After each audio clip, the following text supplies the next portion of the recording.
Bismillah. Assalamualaikum warahmatullahi wabarakatuh.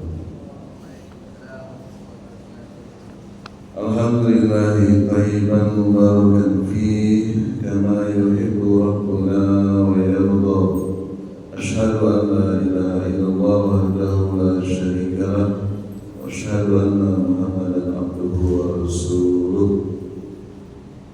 Qala Allah Ta'ala fi kitabihil karim, ya ayyuhalladzina amanu taqullaha wa qulu qawlan sadida yuslih lakum a'malakum wa yaghfir lakum dhunubakum wa man yuti'illaha wa rasulahu faqad faza fawzan 'azima. Wa qala Rasulullah sallallahu alaihi wa ala alihi wa sallam, man yuridillahu bihi khairan yufaqihuhu fiddin. Jamaah salat maghrib Masjid Siratul Islam rahimani wa rahimakumullah. Alhamdulillah kita bisa berjumpa kembali dalam kajian rutin membahas penyucian diri yang diambil dari kitab Tazkiratul Tafsir dan ditambahkan dengan kitab-kitab ulum yang lainnya dalam rangka untuk memperluas keilmuan kita terhadap agama Islam.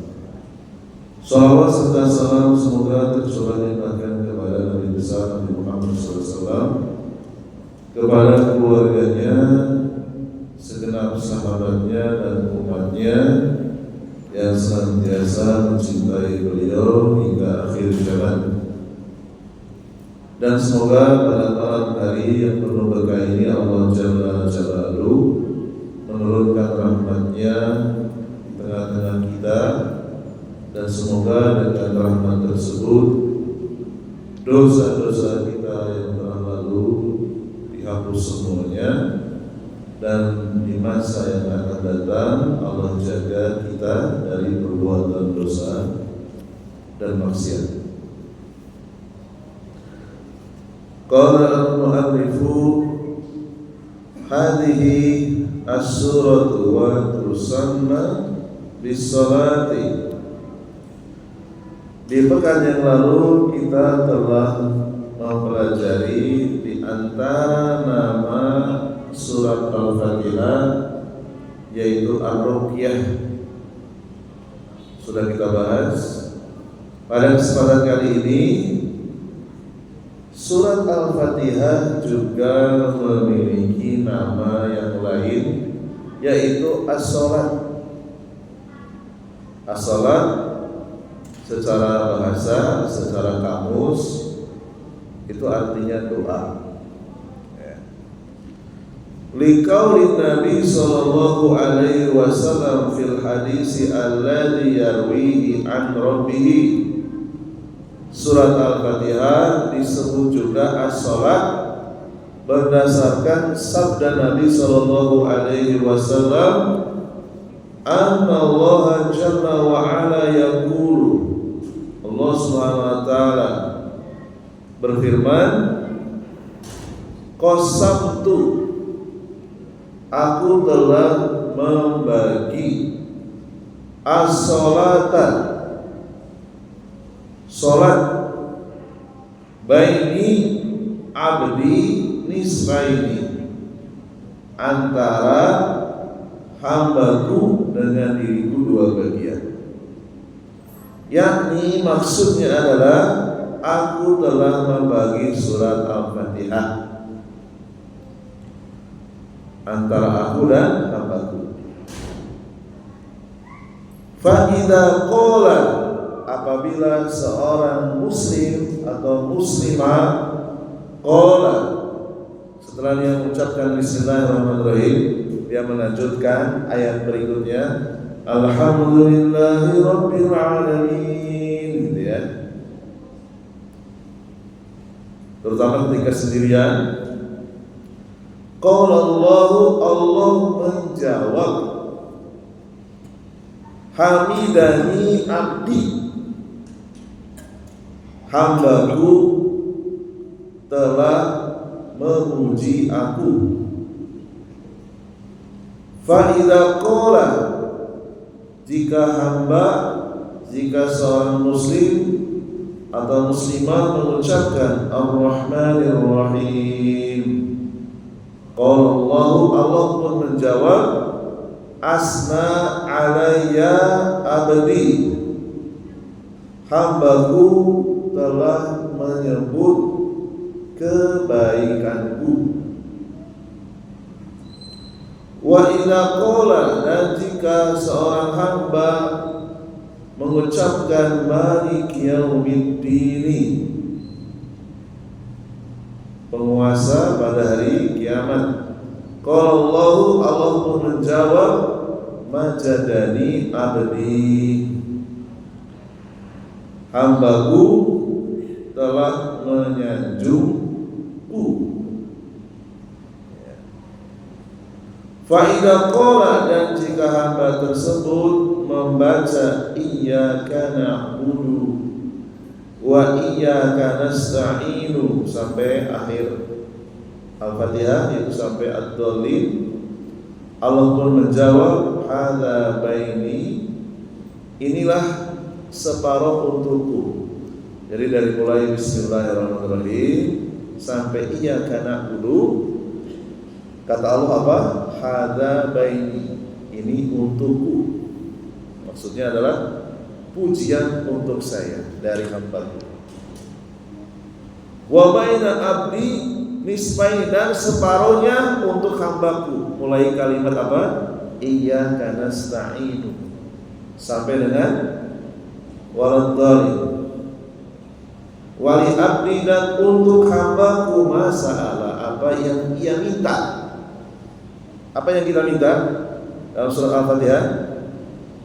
Diberikan hidayah. Pertama meminta tolong, ya. Kemudian meminta hidayah. Hidayah yang seperti apa? Hidayah seperti yang telah diberikan kepada orang-orang yang telah diberikan nikmat. Siapa? Nabi Muhammad dan para sahabat. Dan juga kita minta tidak dimasukkan ke dalam golongan al-maghdub alaihim, orang-orang yang dimurkai oleh Allah, yaitu tidak meniru orang-orang Yahudi dan yang semisal dengan mereka. Dan kita juga minta kepada Allah agar kita tidak mengikuti orang-orang Nasrani dan yang semisal dengan mereka. Itu kalau kita baca tafsirnya jauh lebih dalam. Akhrajahu Muslimun min hadisi Abi Hurairah. Penjelasan tadi berdasarkan hadis riwayat Imam Muslim nomor 395 dari Abu Hurairah radhiyallahu anhu. Jamaah sekalian rahimani wa rahimakumullah, berdasarkan hadis ini Allah memiliki sifat apa? Qala. Apa itu qala? Allah punya sifat berbicara. Berarti lawannya apa? Allah Maha Suci dari sifat. Lawan berbicara apa? Allah Maha Suci dari sifat bisu. Ya. Lalu kenapa kita tidak mendengar suara Allah? Kan tadi katanya ketika seorang hamba mengucapkan alhamdulillahirabbil alamin, Allah menjawab, hamidani abdi. Ketika kita mengucapkan Ar-Rahmanir Rahim, Allah pun menjawab, asna alayya abdi, hambaku telah menyebut kebaikanku. Malik Yaumiddin, Allah pun menjawab, majadani abdi, hambaku telah menyanjungku. Pertanyaannya, kenapa kita tidak mendengar suara Allah. Sementara kan Allah menjawab. Jawabannya adalah Allah belum mengizinkan telinga kita mendengar suara Allah. Kita hanya yakin saja bahwa ketika kita mengucapkan surat Al-Fatihah pasti dijawab oleh Allah. Inilah di antara keistimewaan surat Al-Fatihah. Ketika kita membaca surat Al-Baqarah, Al-Maidah, An-Nisa dan seterusnya sampai dengan surat An-Nas, belum ada hadis yang menyebutkan sepengetahuan saya Allah menjawab. Allah hanya menyimak saja, hanya mendengar saja. Tapi ketika kita membaca surat Al-Fatihah, ternyata Allah menjawab 4 kali. Mulai dari Alhamdulillahirabbil alamin, Ar-Rahmanir Rahim, Maliki Yaumiddin, Iyyaka na'budu wa iyyaka nasta'in dan seterusnya. Ya. Ini luar biasa ya surat Al-Fatihah. Cuman masalahnya kita hanya perlu yakin saja. Ketika kita mengucapkan Al-Fatihah, ternyata Allah menjawab. Berapa miliar kaum muslimin di dunia dari waktu ke waktu membaca surat Al-Fatihah, Allah tidak kesulitan menjawab satu persatu. Kalau sedang berjamaah berarti menjawab imam. Ya, karena berjamaah. Ketika sendiri-sendiri Allah mampu untuk menjawabnya. Kita perlu yakin saja Allah menjawab. Nah, inilah di antara keistimewaan surat Al-Fatihah berdasarkan hadis riwayat Imam Muslim. Kemudian pertanyaan berikutnya, jadi sudah dijawab tadi ya, Allah belum mengizinkan suara kita. Suara Allah itu telinga kita bisa mendengar suara Allah, Allah belum mengizinkan. Pertanyaan berikutnya, adakah manusia mendengar suara Allah saat manusia itu ada di dunia? Jawabannya ada. Ya, siapa saja? Ya, para nabi dan para rasul. Malaikat Jibril. Ya. Contohnya misalnya Nabi Adam alaihissalam dalam surat Al-Baqarah ayat 33, Allah berfirman, Allah berkata di hadapan Nabi Adam, Ya Adamu, wahai Adam, ambikum bi asma'ihim, beritahukanlah kepada mereka para malaikat nama-nama benda ini. Falamma amba'ahum bi asma'ihim, setelah itu Adam menyebutkan nama-nama tersebut. Jadi ada dialog antara Allah dan Nabi Adam. Nabi Adam mengikuti apa yang diperintahkan oleh Allah, berarti mendengar. Ya. Dia seorang nabi. Al-Baqarah ayat 33. Yang kedua, Nabi Ibrahim alaihissalam. Al-Baqarah 260. Wa idh qala Ibrahim Rabbi. Ingatlah ketika Nabi Ibrahim berkata, Rabbi, wahai Tuhanku, arini, perlihatkanlah kepadaku, kaifa, bagaimana tuhti al-mauta, engkau bisa menghidupkan yang mati. Qala, Allah pun menjawab, nanti kan ada dialog. Qala, Allah menjawab, awalam tu'min, apakah kamu belum percaya kepadaku? Ibrahim menjawab, bala, tentu aku percaya, walakin lihat ma'inna qalbi, akan tetapi agar hatiku tenang, dan seterusnya. Ya. Lalu kemudian Allah menyuruh, ambillah 4 ekor burung, lalu dekatkanlah kepadamu dan cincang-cincanglah. Kemudian setelah dicincang mati, letakkanlah cincangan burung tersebut di setiap bukit yang ada di sekitarmu. Ya. Kemudian panggillah mereka, niscaya mereka akan datang kepadamu dalam keadaan hidup kembali. Nanti ada dialog antara Allah SWT dan Nabi Ibrahim. Ya. Jadi mendengar suara. Yang ketiga, Nabi Musa alaihi salam Allah sebutkan dalam surat An-Nisa ayat 164. A'udzubillahi minasyaitonir rajim. Wa kallamallahu Musa takliman. Allah telah benar-benar berbicara kepada Musa secara langsung, tidak pakai perantara. Dan Nabi Musa sudah ya. Kemudian yang keempat, Nabi Muhammad SAW disebutkan dalam hadis riwayat Imam Muslim nomor 162, hatta wasala ila makanin. Ini peristiwa Mi'raj.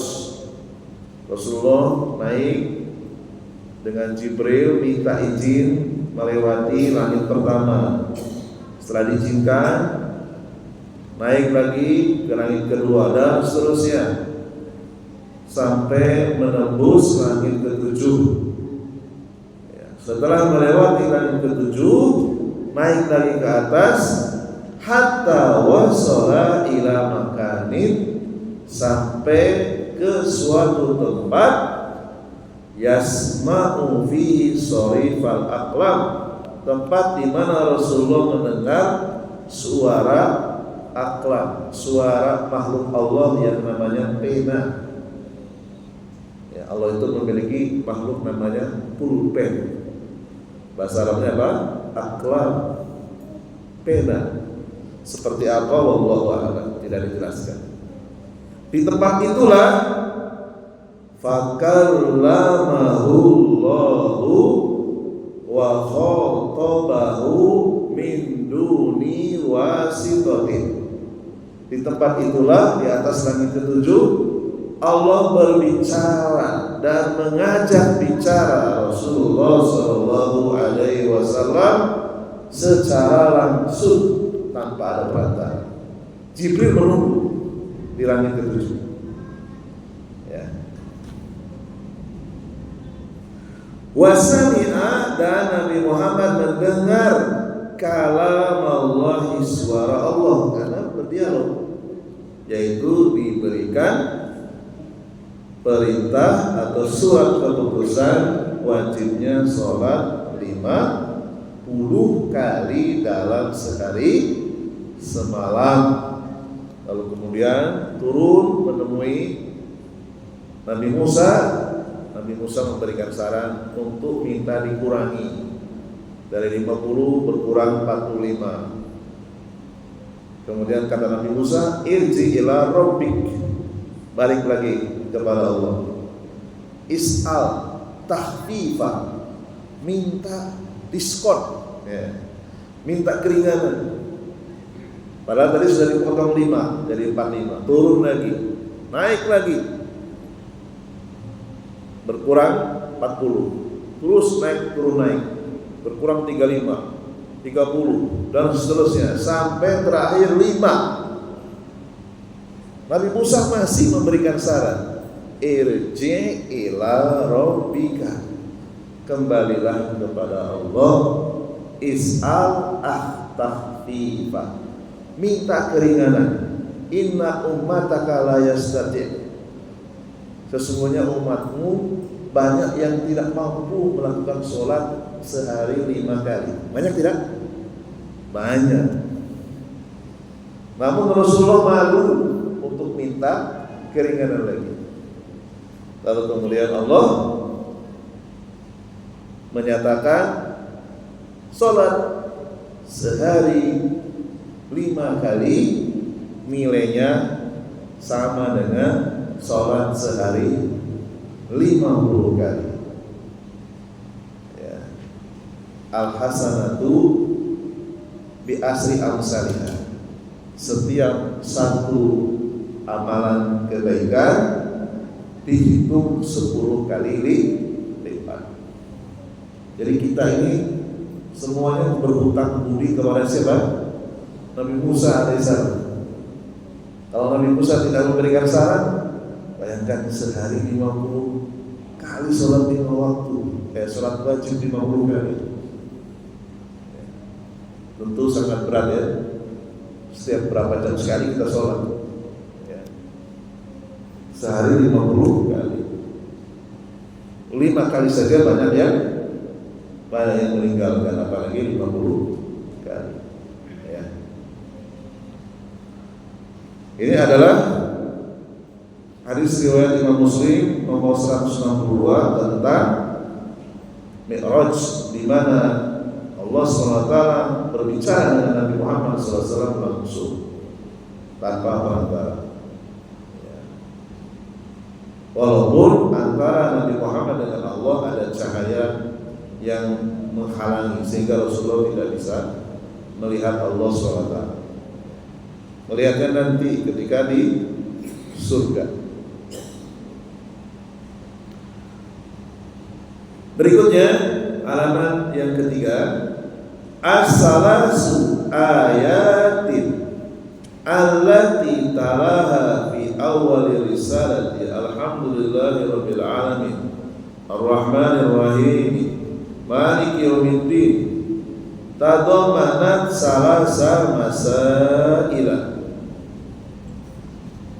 Ayat di dalam surat Al-Fatihah alhamdulillahirabbil alamin arrahmanir rahim maliki yaumiddin itu mengandung 3 permasalahan.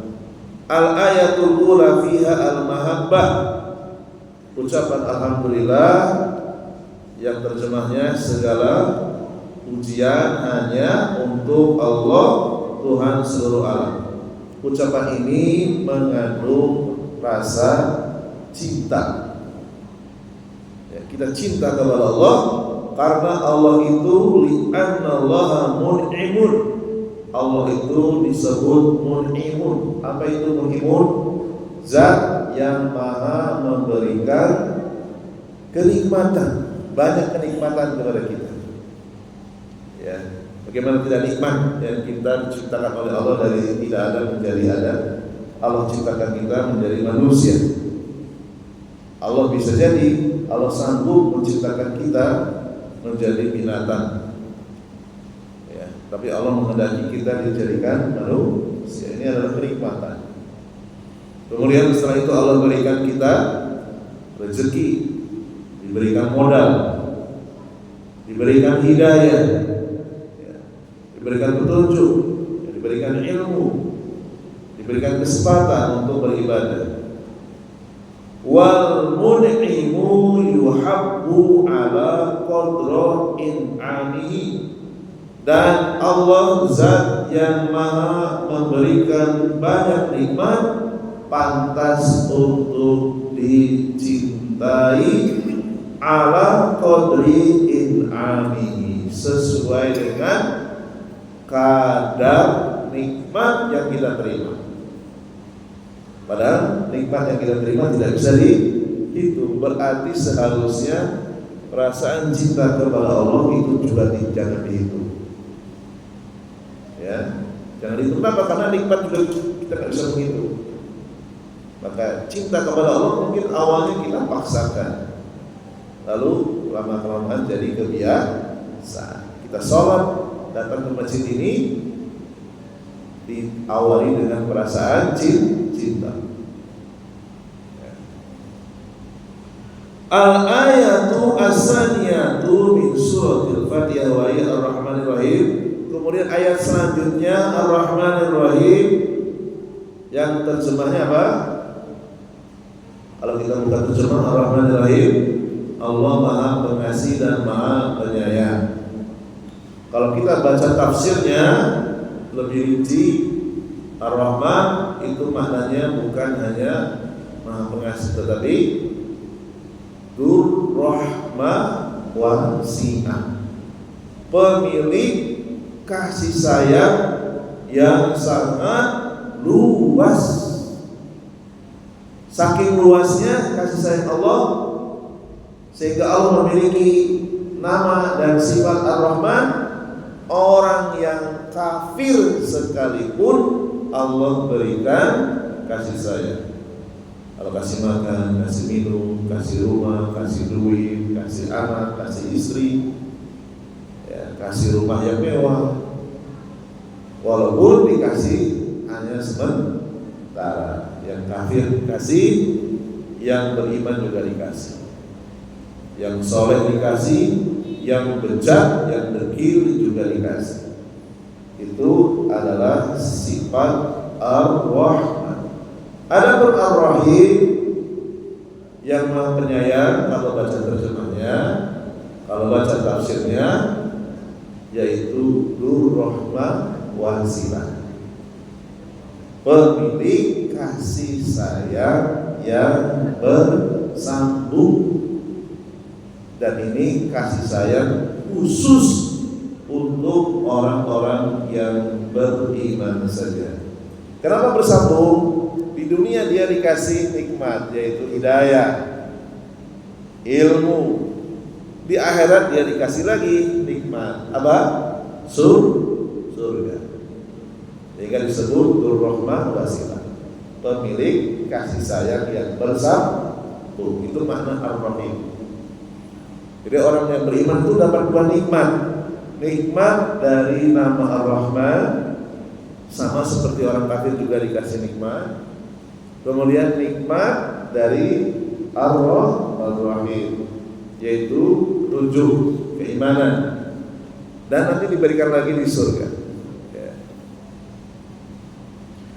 Ar-Rahmanir Rahim, ketika kita menghayati ayat ini, fiha ar-raja'u, berarti di dalamnya ada pengharapan. Bahasa Arabnya ar-raja. Raja'u rahmatillahi azza wa jalla, mengharapkan kasih sayang Allah. Li'annahu idza kana rahmanar rahiman fa innahu turja rahmatuhu. Karena kita tahu Allah memiliki sifat rahman dan rahim, maka Allah layak untuk diharapkan kasih sayangnya. Makanya di dalam duduk setelah sujud apa bacanya? Rabbi firli warhamni, ya Allah ampunilah aku, warhamni, kasihanilah, wajburni, perbaiki keadaan, warfa'ni, angkat derajat. Ya. Qaulu ta'ala, ayat berikutnya, maliki yaumiddini, zat yang menguasai hari kiamat, hari pembalasan. Ketika kita mengucapkan ini di dalam hati kita, fiha at-tahwifu min hadzal yaum, muncul rasa takut terhadap hari kiamat nanti. Wal idanatu yaumal qiyamati bil a'mali sayyiati fiha al-khauf. Di hari kiamat nanti seluruh manusia sejak zaman Nabi Adam sampai manusia yang terakhir itu ada suatu peristiwa yang namanya idanah. Dibuka kembali video MP4 segala amalan-amalan yang pernah kita lakukan sejak kita balik, amalan yang baik maupun amalan yang memalukan kalau kita tonton videonya. Dijelaskan dalam kitab Aqidah Al-Wasithiyah, perbedaan antara orang mukmin dan orang kafir. Kalau orang mukmin, seluruh amalan yang kita lakukan, baik yang baik maupun yang memalukan, itu hanya berdua, Allah dan kita saja. Orang lain gak lihat. Kamu dulu pernah melakukan zina, ngaku gak? Ya, ngaku. Kamu pernah melakukan perbuatan buruk A, B, C, ya, saya sampai bergegar, ya, saking malunya dia, takut. Ya. Lalu setelah ngaku, lalu kemudian Allah tutup, ya, itu sebelum masuk surga, setelah dihisab. Kemudian baru diizinkan masuk surga. Ada orang-orang kafir dibuka videonya dan dipertontonkan di seluruh manusia dari zaman Nabi Adam sampai manusia terakhir. Itu bedanya. Jadi seluruh amalan yang kita kerjakan itu akan diperlihatkan. Ini makna dari maliki yaumiddin. Ya. Yang keempat, fa idza ijtama'at hadhil umuru asalah satu al-mahabbatu war-raja'u wal khaufu fahiya asasul ibadati. Sehingga terkumpullah di dalam surat Al-Fatihah ilmu tentang rasa cinta, al-mahabbah kepada Allah, ar-raja'u berharap kepada Allah, wal khaufu dan takut kepada Allah. Inilah tiga inilah yang disebut oleh para ulama asasul ibadah, pondasi ibadah. Ada yang mengatakan rukun ibadah. Ya. Amma man akhadha biwahidatin minha faqad fa innahu yakunu dolan. Apabila ada seorang hamba ketika dia beribadah tiga-tiganya kurang lengkap, hanya salah satu saja, maka dia bisa tersesat. Faman abadallaha bil mahabbati faqad wala yakhafu wala yarju fa hadhihi tariqatu sufiyati alladzina yaquluna la na'budullaha khaufan minan narihi wala tam'an fi jannatihi wa innama na'buduhu li annana nuhibbuhu. Di antara orang-orang yang sesat, mereka berkata, kami menyembah Allah hanya bermodalkan cinta saja. Kami tidak takut dan kami tidak berharap. Nah, ini adalah kelompok, kata para ulama, kelompok sufi ekstrim. Ya, sufi tidak semuanya sesat, ada sufi yang tidak ekstrim. Yang ekstrim ini, kalau yang tidak ekstrim dia benar. Ya. Mereka mengatakan kami beribadah bukan karena takut neraka. Kami beribadah bukan karena mengharapkan surga. Kami beribadah semata-mata karena cinta. Nah, ini sesat. Ya. Karena Al-Fatihah mengajarkan kepada kita di dalam hati kita harus ada tiga: cinta, berharap, dan takut. Apa buktinya? Buktinya li'anna rusula wal malaikata afdalul khalqi.